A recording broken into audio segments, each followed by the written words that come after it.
welcome into another episode of Restaurant Hoppen. I'm your host, Dan Hoppen, and it takes a lot of drive to open and operate a restaurant between the long hours and the low profit margins and at times difficult customers. You have to have a real passion to bring a restaurant to life and then keep it going. I've found that most successful restaurants have a chef and owners whose background is deeply rooted in the cuisine, and that is definitely true of my guests today. These two have just a very, very long-standing history with lobster rolls and New England fare, and now they are bringing it to their restaurant, Sandpoint. My guests today, Jon and Bonnie Taylor, the owners of Sandpoint. Guys, welcome to the show. Thank you. Thanks for having us. To one of you, at least, I should say welcome back to the show, and that would be Jon. You came on a couple years ago to talk about your food truck, Modern Waffle, which you still operate, and now you have another food truck, Three Kids Lobster, and now you have a restaurant.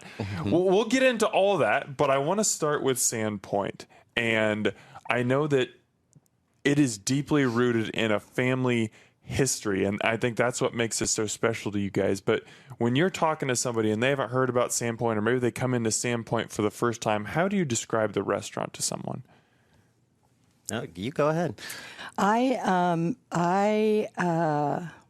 describe it as we're New England fare, has a very special, wonderful flavor profile for a lot of Omaha folks who haven't been to New England.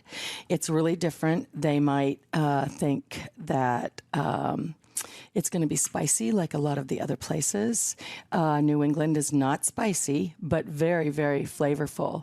We also want a place that is upscale food, but anybody feels comfortable and welcome to come on in.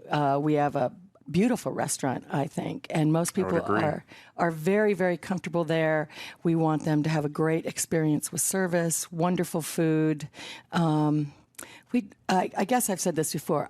We just kind of like people to be able to come in and go, and just be able to relax and enjoy their time there, away from all the stress of work and family and those things.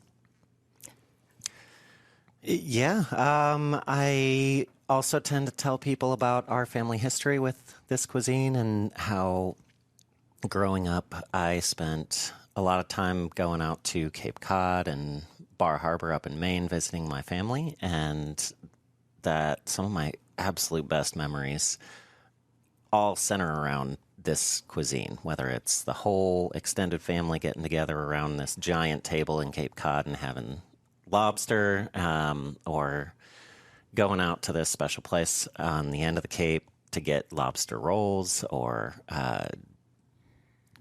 clam steamers, just getting down on them and all the eating little way boys. too many of them before anybody else gets a chance. And all the little boys crabbing. Yep, going crabbing at in the bay, and and our family, our extended family on both sides are from New England.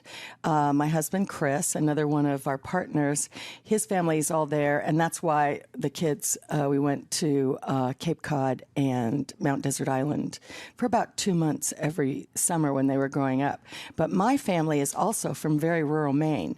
My grandparents, my grandfather and his brothers went from very rural Maine in the wilderness to Tacoma, and then went up to the Klondike and had a gold strike. Oh, wow. And they left my grandmother in Tacoma, and that's how our little part of the Calligans wound up in Washington State instead of New England. But there's always been a connection. See, this is exactly what I was talking about in the intro, in that you guys have such a strong connection. You want to represent this food in a good way. You're not going to give, like, if you're bringing this to Omaha and people are experiencing it for the first time, there's not a lot of places in Omaha to get New England fare or lobster rolls or anything like that. If someone's experiencing it, you don't want to give them a C+ version of it. You want to say, no. This is what I remember. This is why I love this food. I want to, I have these special memories of it. I can't give you my exact memories. I can't take you out to Cape Cod and have you go to the end of the dock and get a lobster roll. But here's the best version of that I can give to you. And I think that's that passion that I'm talking about, right?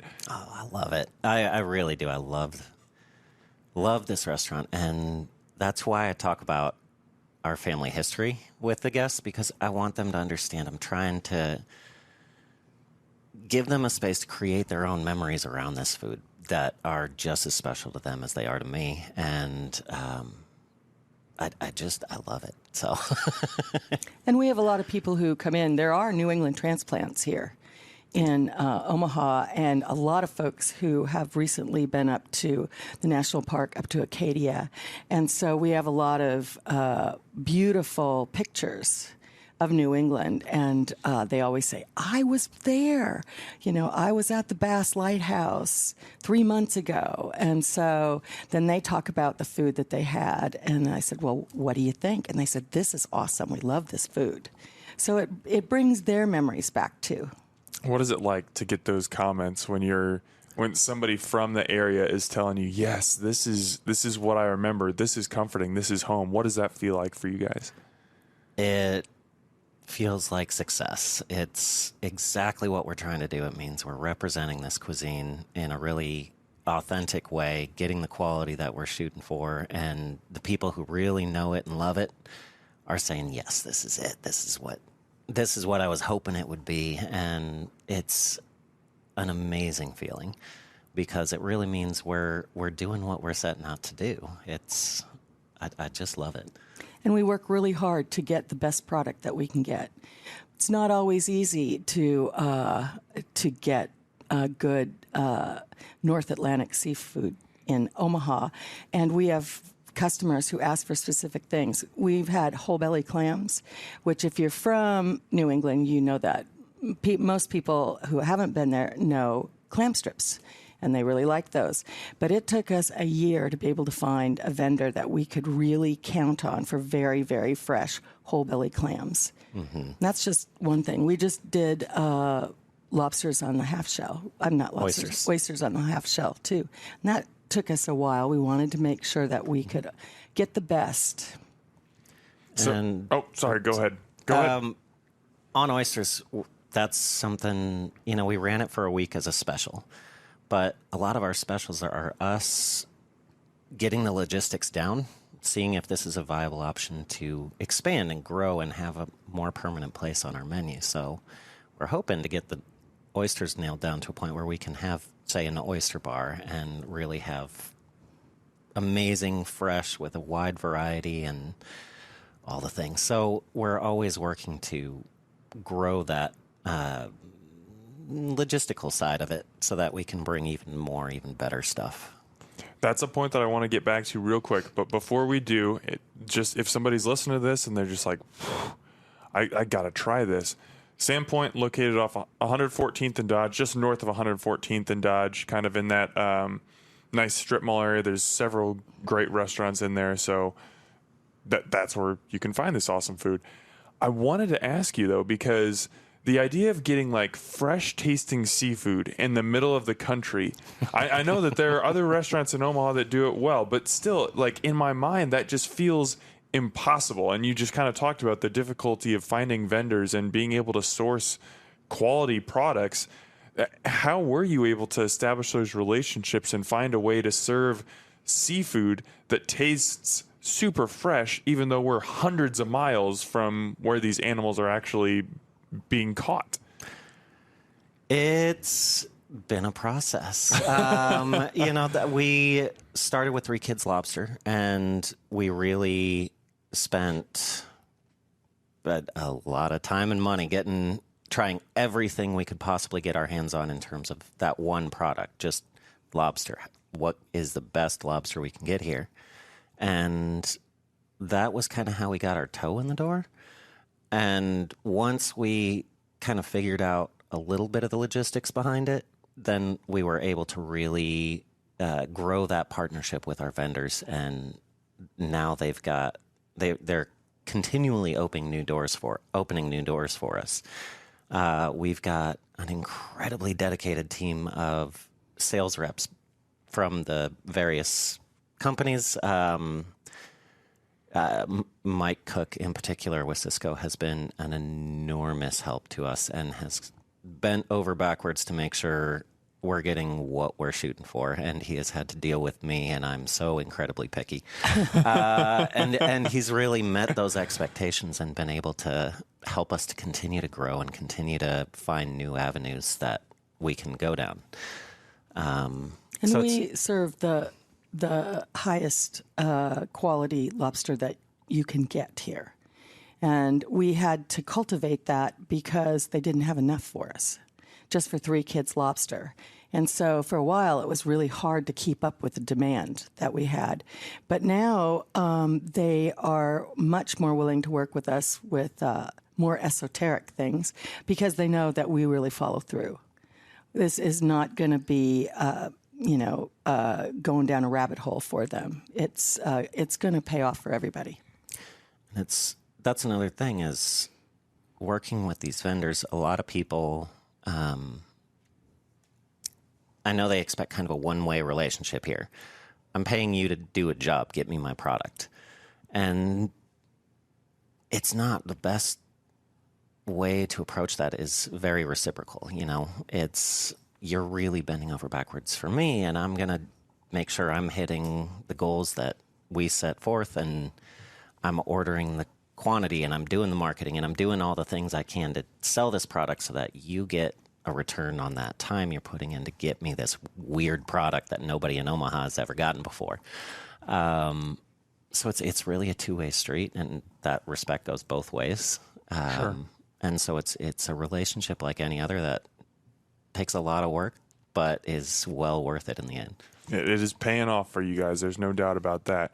But you do more than seafood. And I think that's something that is very interesting about your restaurant is that when someone thinks New England fare, I think that they think a lot of the things that you guys have mentioned so far, lobster and lobster rolls and steamers and, oysters, things like that. But you guys also have beef on your menu and chicken and pastas and stuff like that.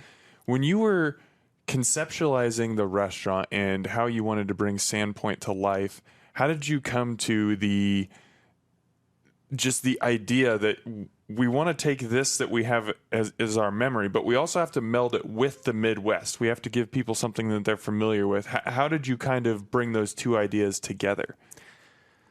Well, it took a lot of work and a lot of back and forth. I met with my 3 wonderful business partners who are my mom here, my wife, and my dad. And we met just so many times and just discussed this dish and this direction and that direction and the atmosphere we were trying to create. How elevated is the plating going to be? How is the this, that, and the other thing? And in the end, one of the things that was really important to me as I was designing the original menu was having that balance, because New England has a lot of landmass. It's not just ocean. Right. There's a lot of incredible dishes there, and there are wonderful influences throughout New England's history. I mean, you've got French and Dutch and English and Irish and you name it.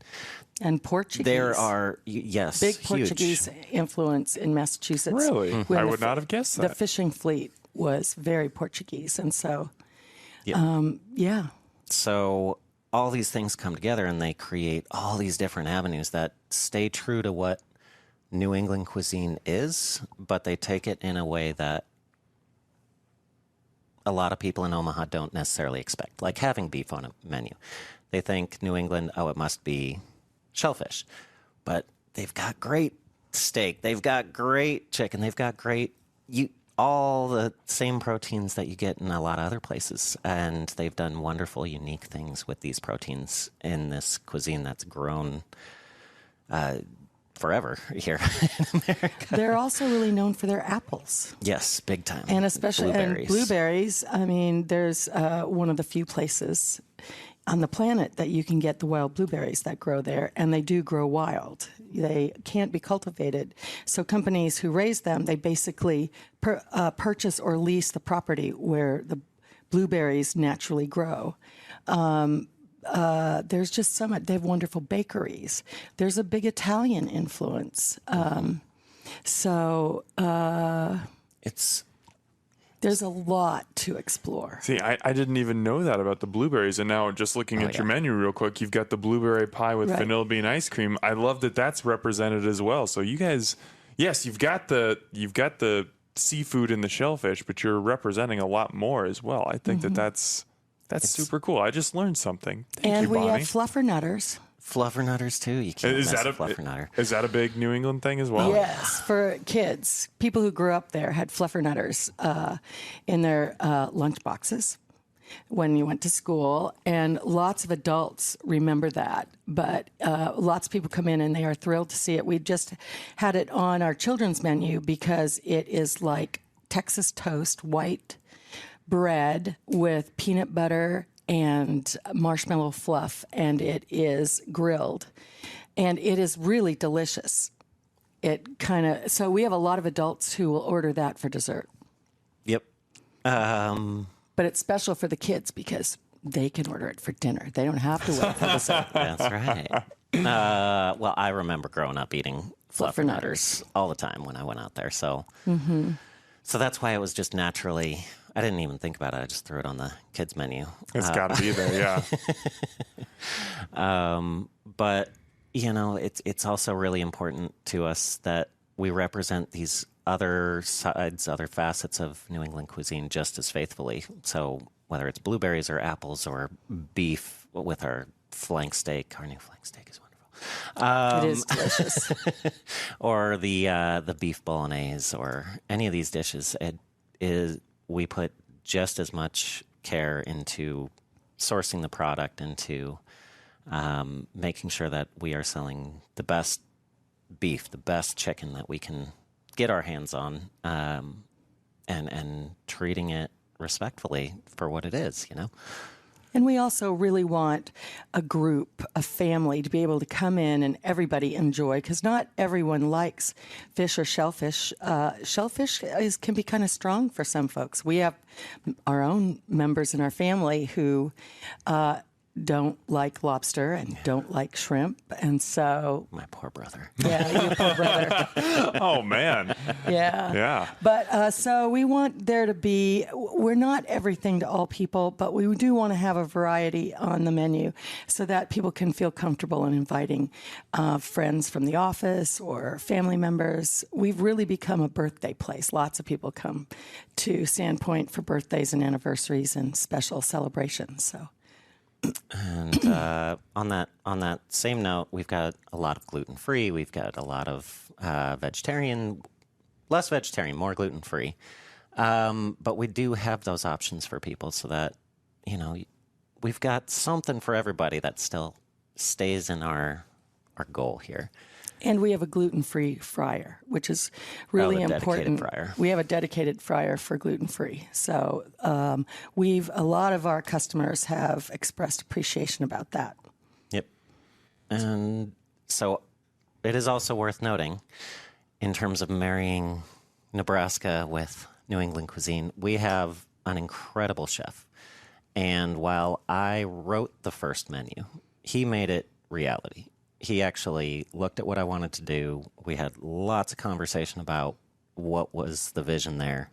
And he turned it into actual recipes, actual line work, actual training the staff. Marcus Jones has been tremendous. I can't even express how thankful I am that we found Marcus. And he actually designed our new menu that just launched January 1st. That was all him, which is wonderful to see that. It's just amazing, and so he's born and raised here in Omaha, and so he has a lot of insights into which New England dishes are really going to hit and which might be more of a miss, and how to make this the best representation we can. You know. Mm-hmm. So. Shout out to Marcus. Yeah.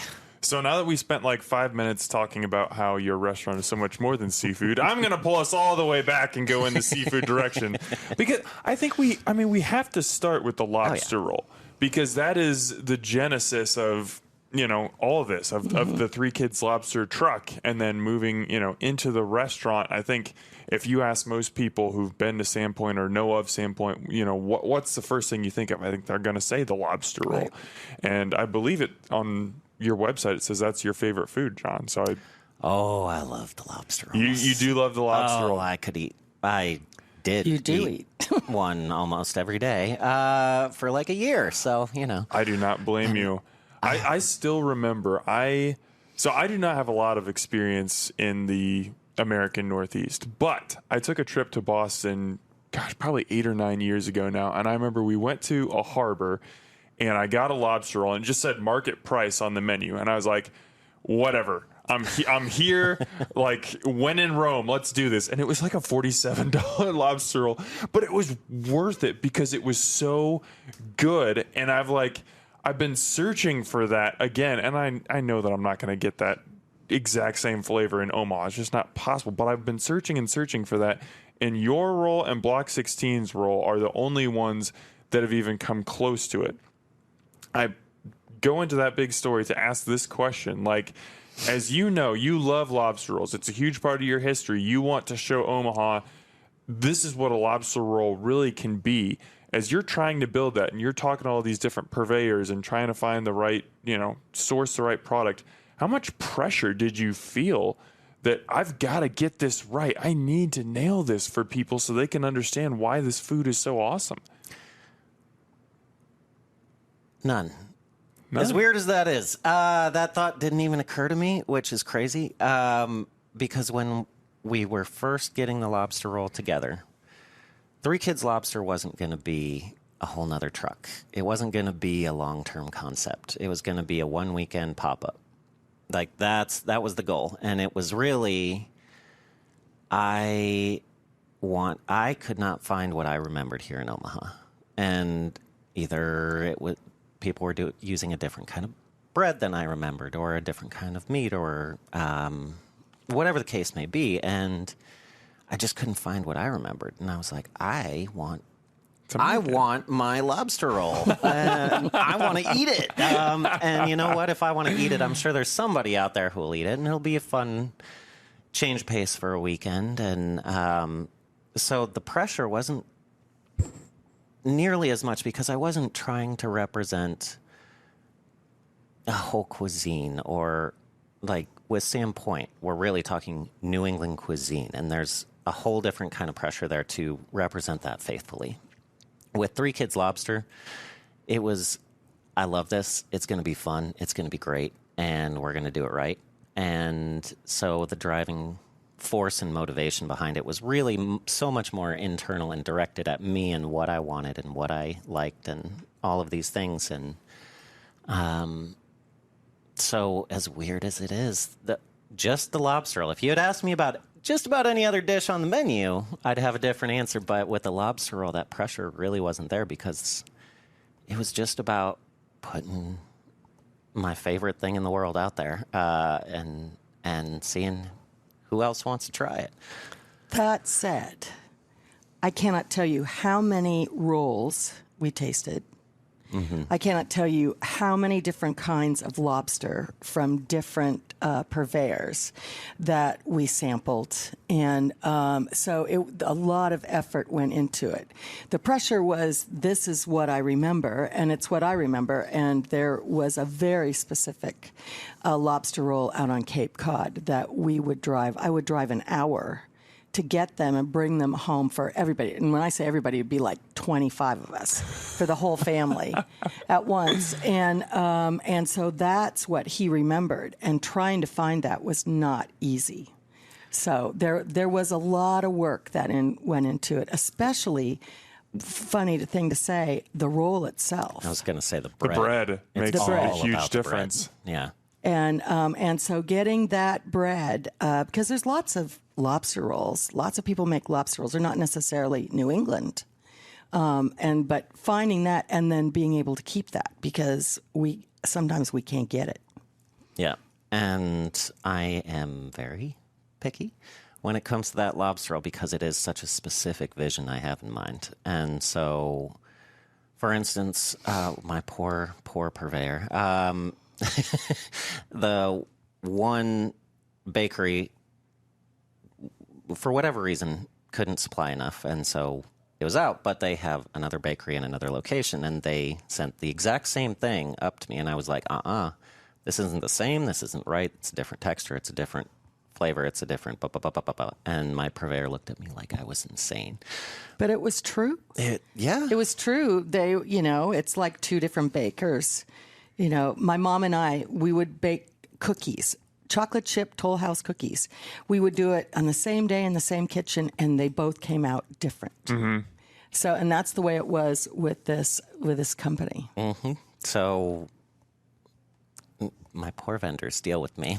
But it's very specific, and it's, once we found out that Three Kids Lobster was successful, that people wanted that, then the pressure was on, because then it's maintain the level of quality that I had set up to do, and I wasn't going to settle for anything less.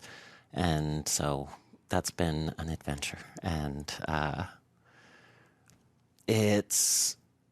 it means a lot of stress and pressure, but it also means whole new worlds of products and things. Going back to your previous question, come up because they're like, okay, well, he knows what he wants, and he's not being mean to be mean. He just very much knows what he wants, and so that builds a little bit of respect and those kinds of things. Anyway, I want to rewind a tiny bit. And Bonnie, you said you can't even imagine, like you can't put a number on how many different, types of lobster you tried, how many different rolls, everything.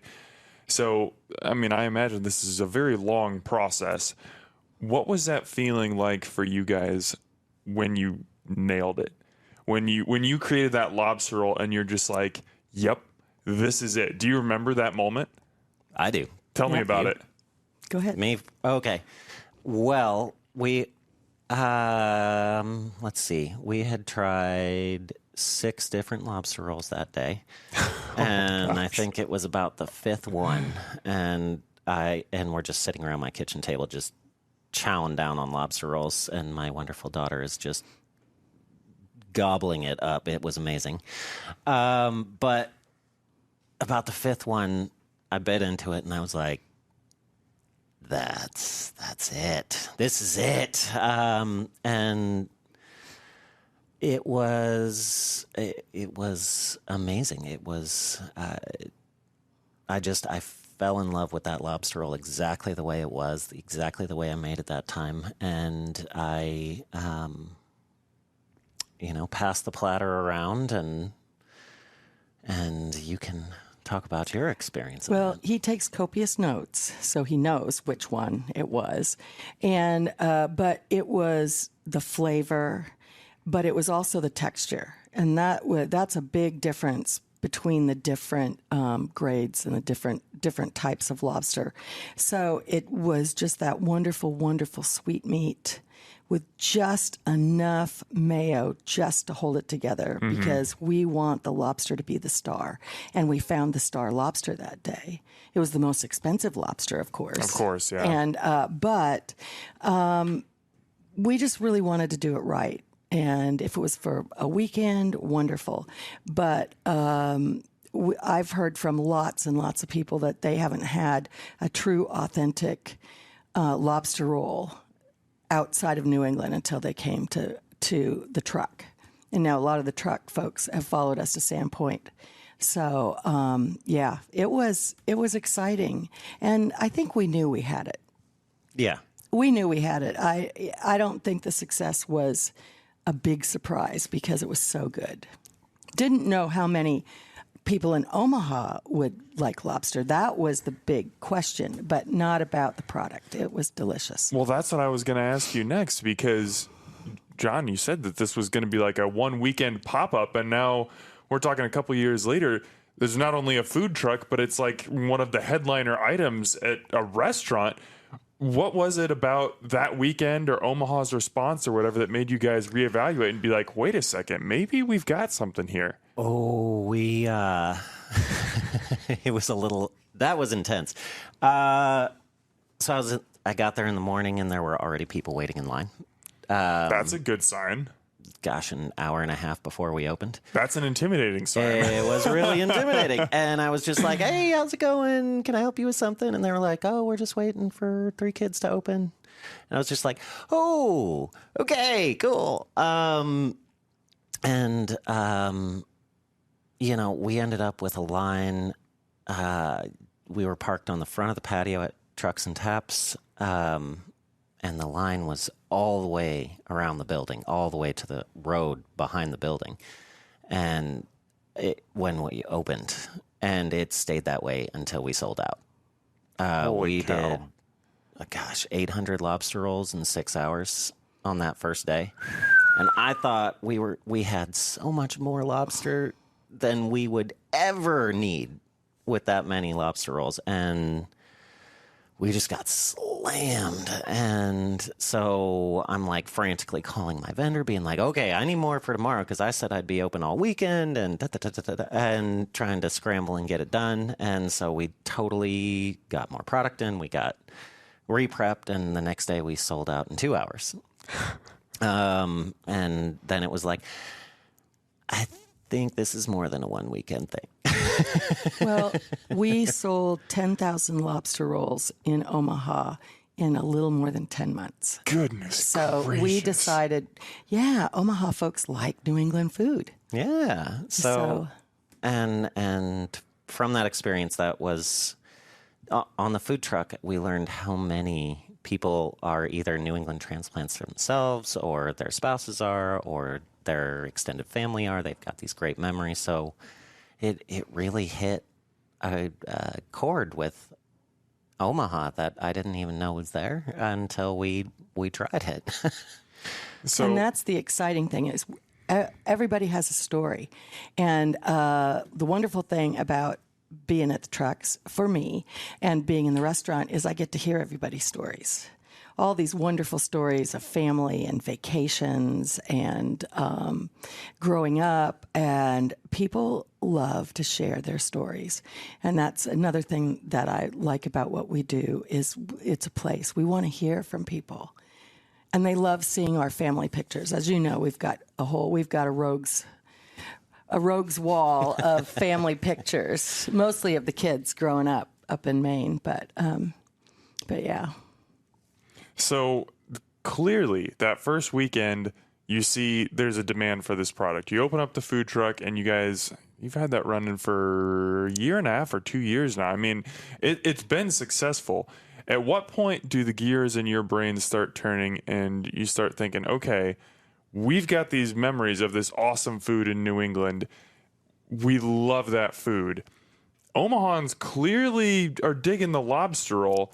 Maybe they dig everything else too. At what point does, maybe not Sam Point exactly, but the idea for a New England themed restaurant enter your mind? Pretty quick. I mean, we hadn't really talked about doing a food truck until we owned one. I mean, we talked about it for like a week and jumped in. But we've been talking about doing something with food. We've been talking about doing a restaurant or many other concepts over the last 12 years now. Mm-hmm. So it wasn't completely out of left field. And finding that enthusiasm for this cuisine, finding that enthusiasm for this product really helped to direct that big picture, generic dream of, wouldn't it be cool to have a restaurant one day, into, this is probably what we should do the restaurant with. So I'd say we opened June 29th, I think, and by the food truck, three kids food truck, yeah. By, I want to say, October of that year, we had really started talking about how much money is it going to take, how are we going to do this, what are all the logistics behind it, and starting to look at places to set up. So it was pretty quick once we realized there's some good enthusiasm there. And another thing that happened was we got our second truck. we got our bigger trailer that actually has fryers and a hood. And so then we could introduce a whole lot more, like our truffle fries and steamed clams and clam strips and a lot of those things. And so that also helped us really gauge how popular, a broader food is to people in Omaha. So you've got the idea for Sandpoint. You're looking for spaces and everything. You know that the lobster roll is going to be on there. There's no question about that. With that kind of as the starting point, how do you build out the rest of the menu and decide what this place is going to offer and what it's going to look like? A lot of research, a lot of supplementing my memories with what does New England cuisine actually look like beyond just what my family cooked or what we went out to eat while we were there. Also, I had four different primary menus, like totally different primary menus that as we looked at different spaces, I'm like, well, this is pretty casual. What if we did 3 Kids Lobster, just the brick and mortar? Nice, casual, very much, shorts and t-shirt kind of vibe. And then we looked at a space that was really high-end finishes and all this stuff. And I'm like, okay, well, this needs to have a little more elevated to match the atmosphere that we're looking at here. And so it was a lot of tinkering and playing and trying to match the menu to the atmosphere and the cuisine and the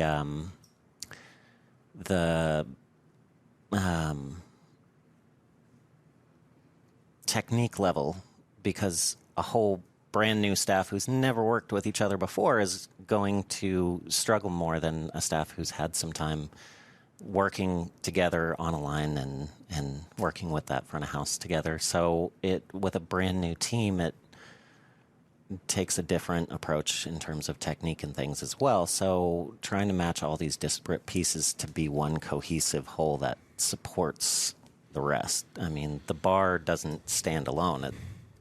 Our entire wine list was chosen with our menu in mind. We really directed it to the food and to the pairing, and same goes for the cocktail menu. And, everything about... Food comes first for us. The food comes first, and then we build out from there. But I want to back up just a little bit because, when you talked about, we found this was the lobster roll. Well, we had looked and looked and looked and looked. We looked at building, we looked at everything. But when we walked into the property at Sandpoint, that was it. How did you know? We just knew. All of us knew. Mm-hmm. We walked in and we looked around and we said, I can see this. I can see this. We can do this. And so that really impacted the menu. It did, because seeing that final space, like I was saying, I take the space and I try and create a menu that feels right in that space. You don't want the French Laundry in a McDonald's. No. Right?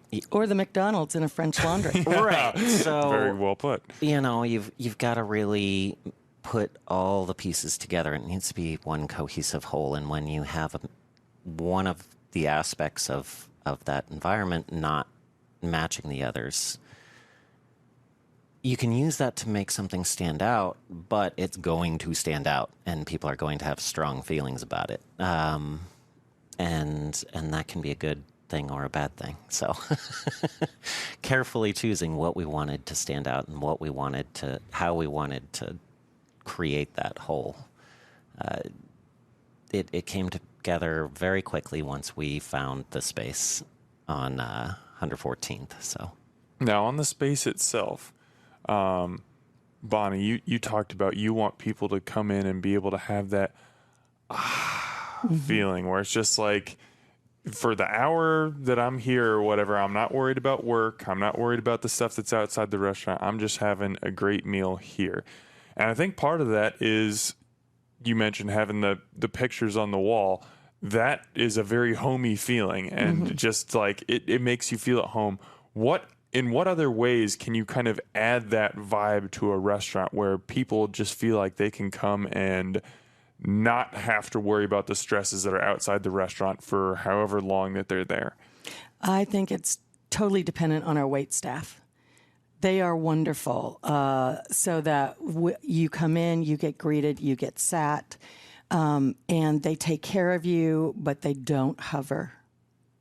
They take care of you. They do their very best that they can. Often ask if it's a special occasion. Often ask if, you have any special dietary things. But they just take care of you. Just take care of you. Don't hover, because I don't like when staff kind of hovers over me. No one likes that. Right. I feel like they're trying to rush me out of a table, and we don't ever want people to feel rushed out of the table. We have very comfortable booths. We keep the music level at a place that is nice, but you can actually have a conversation. And I have a lot of people who say, it's so nice to be able to come in here, talk with my friends, have a date. And so don't you think it's our servers? They're special. And our bar. I will say that. Yes. And our bar. We have fabulous specialty cocktails and mocktails. Mm-hmm. We have really nice mocktails that people like. And our wine selection. We have more wine by the glass than any place I know of, because we want people to be able to try things without having, we have 4 house wines and then you got to buy a bottle. We don't want people to feel that kind of pressure. So they get a chance to experiment and have some fun. I think it's also,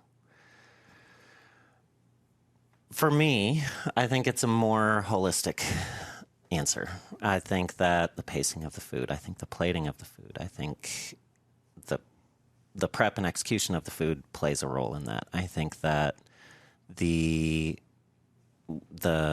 menu and the wine list and the cocktail list, the beers that we have on tap, all play an important role in setting that tone. I think it's also the same way we want to have a variety on our menu.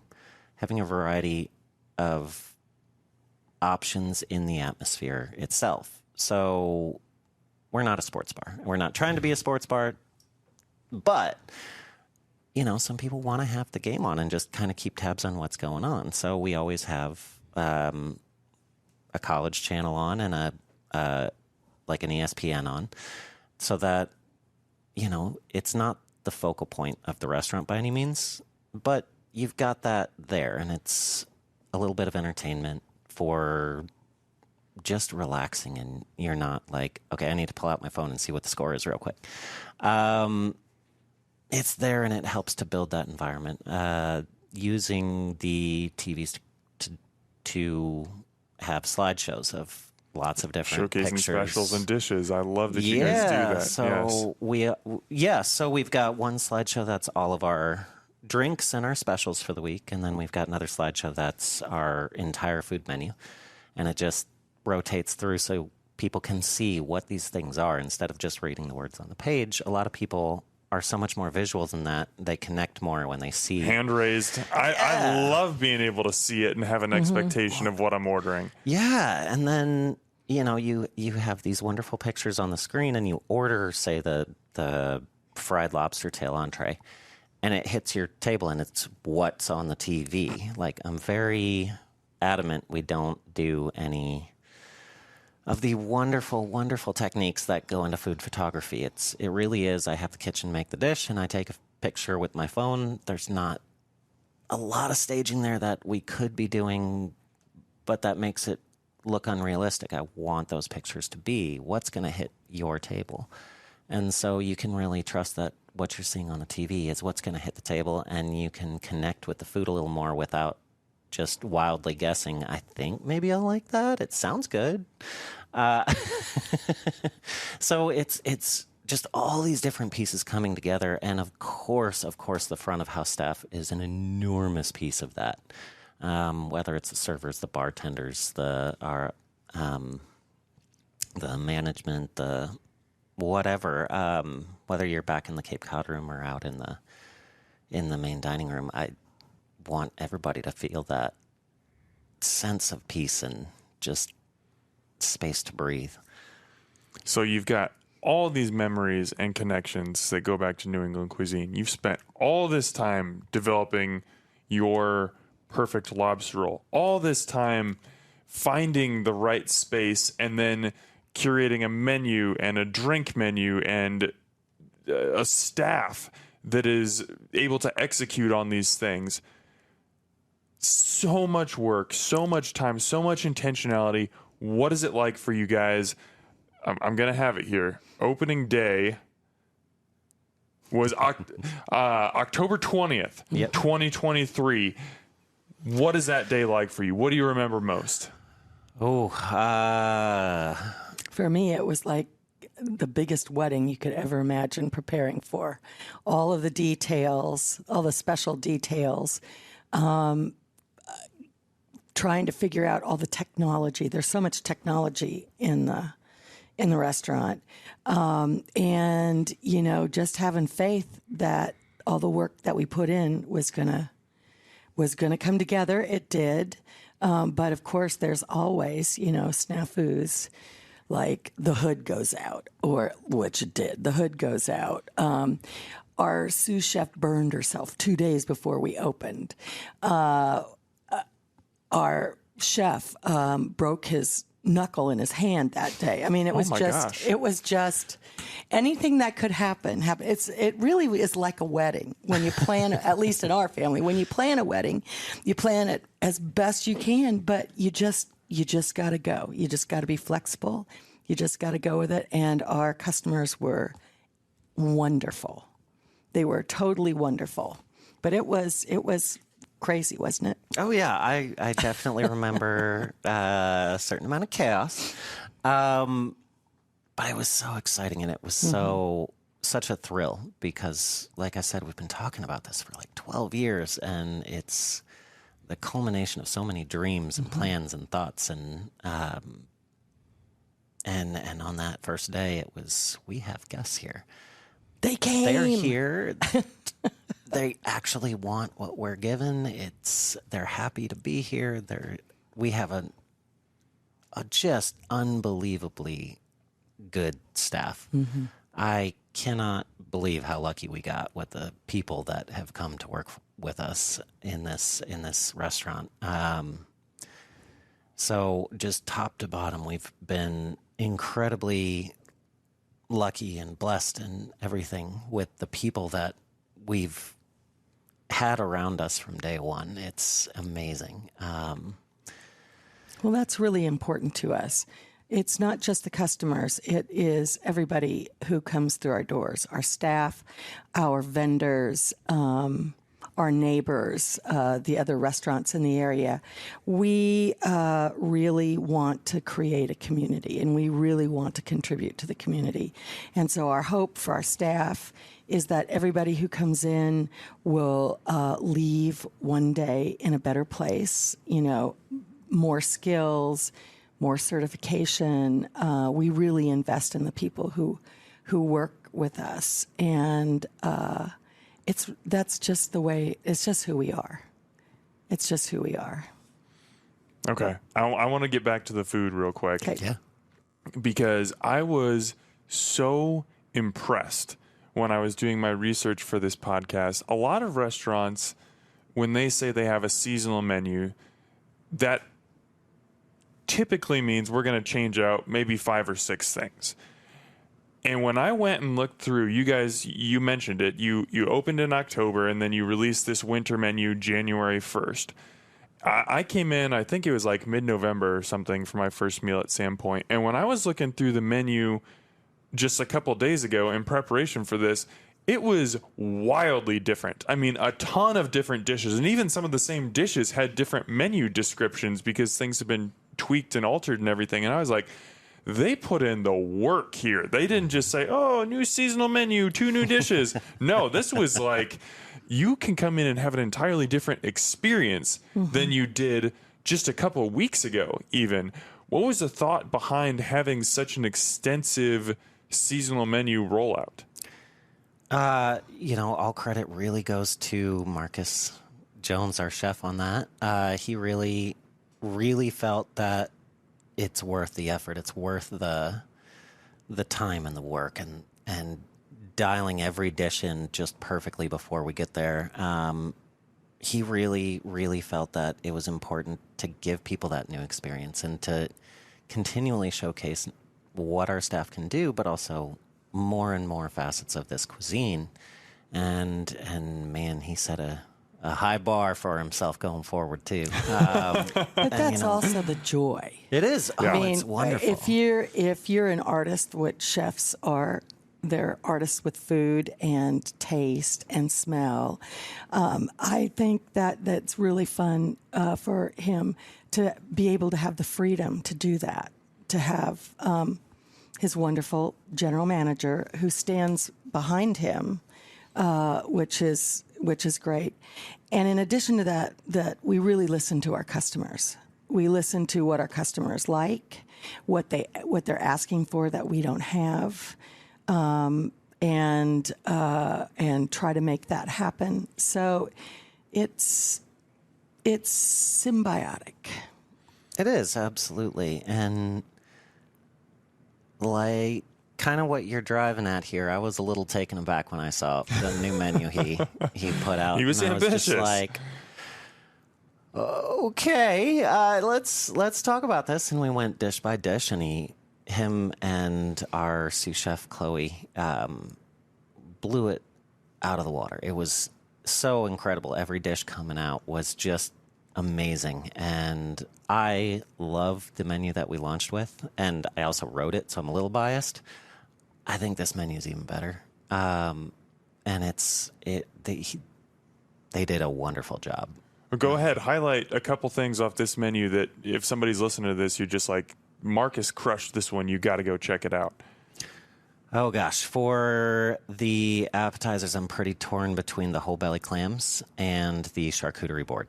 The products on that charcuterie board are just unreal good, and share some of them. Yes, so our current charcuterie board, which will change from time to time just as we dial in what we're really doing, but right now it's got burrata, Vermont white cheddar cheese, fig jam, house-made mustard sauce,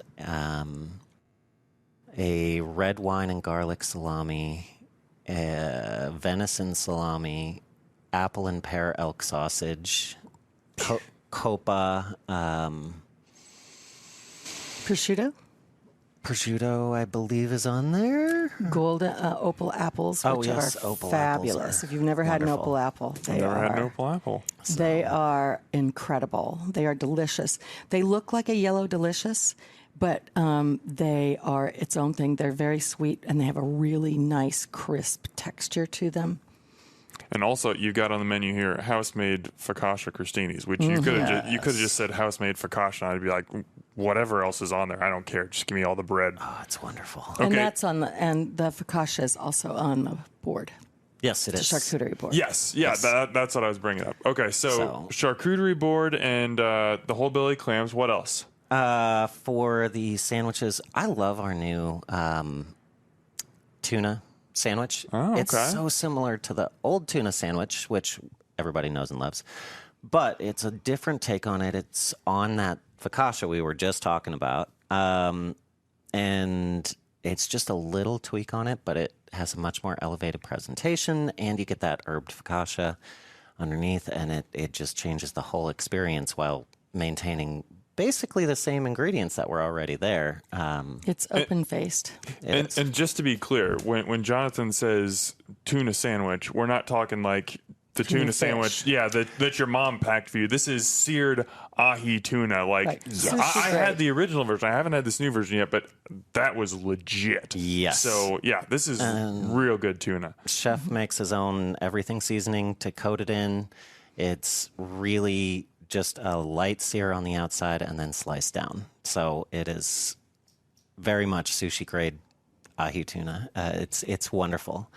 For our burger, the welly burger is the way to go in my book. I love that thing. Not that there's anything wrong with the stout burger or anything else, but delicious. The welly burger, it's kind of a take on a beef Wellington. On a croissant bun. It's on a croissant bun. It's got a truffled mushroom duxelle on it. It's got